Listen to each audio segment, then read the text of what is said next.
Tout à fait. Je tiens d'abord à remercier le président Losbar qui a tenu parole, parce que c'est déjà ça. Je vois que le président est un homme de parole, puisqu'il a dit que le 14 juin, on allait signer le contrat de pays à Terre de Haut. J'ai été surpris, mais c'est un engagement qu'il a respecté. Et aujourd'hui, je suis effectivement ravi qu'il ait tenu parole, qu'il soit venu avec sa délégation pour pouvoir signer ce contrat de pays avec nous. Alors dans ce contrat, il y a des urgences. Et il y a des choses un peu moins urgentes. Alors les urgences pour nous, c'est déjà le pôle santé par l'extension, l'aménagement et l'extension du dispensaire, car c'est important pour une population autochtone, une petite île détachée de la Guadeloupe continentale, d'avoir au moins les infrastructures adaptées par rapport aux questions de soins. Ça c'est l'urgence. Nous avons aussi d'autres urgences à régler que sont les problématiques d'infrastructures routières, parce que nous avons des nids de poules qui sont légion un peu partout. Là aussi, le président s'est engagé à nous aider.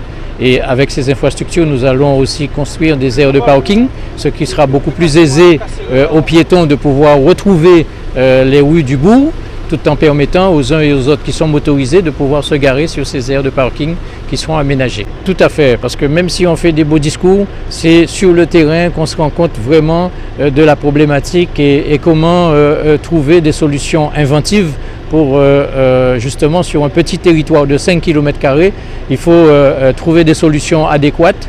Et ce n'est pas toujours évident, mais en venant sur place, sur le terrain, effectivement, on s'aperçoit que parfois ce qu'on a compris dans un discours n'est pas forcément ce qu'il faut faire sur le terrain. Bien sûr, nous sommes en retard sur le développement de nos infrastructures. Et 3 ans ou presque 2 ans et demi, j'ai envie de dire, c'est le challenge que nous nous fixons, mais pas pour tout faire. Il faut bien comprendre que nous allons réaliser un certain nombre de choses qui soient plus facilement réalisables et d'autres que nous mettrons en chantier.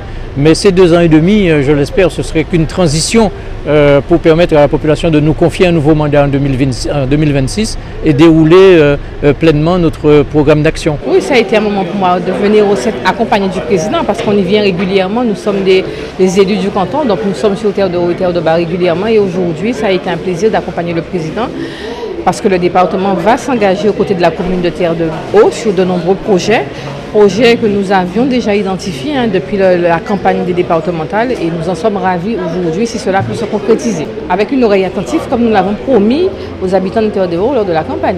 Donc nous sommes là pour veiller à ce que tout ce qui a été contractualisé aujourd'hui dans ce contrat de pays soit effectivement mis en œuvre et dans des délais raisonnables surtout.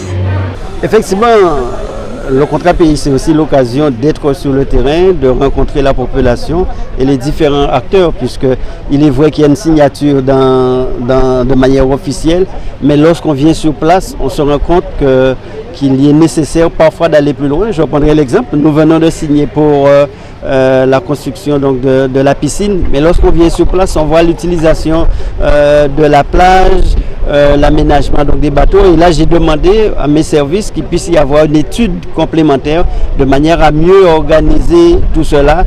Mais c'est parce que je suis venu sur place.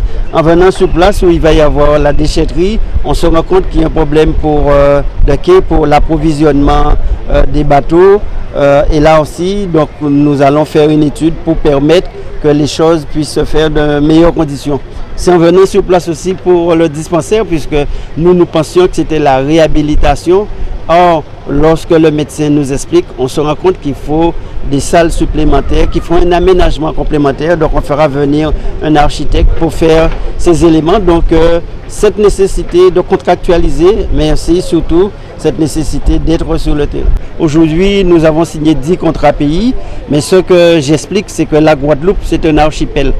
Et les îles telles que Terre de Bas, Terre de Haut, les Saintes-Désirades et Marie-Galante, il y a cette double insularité.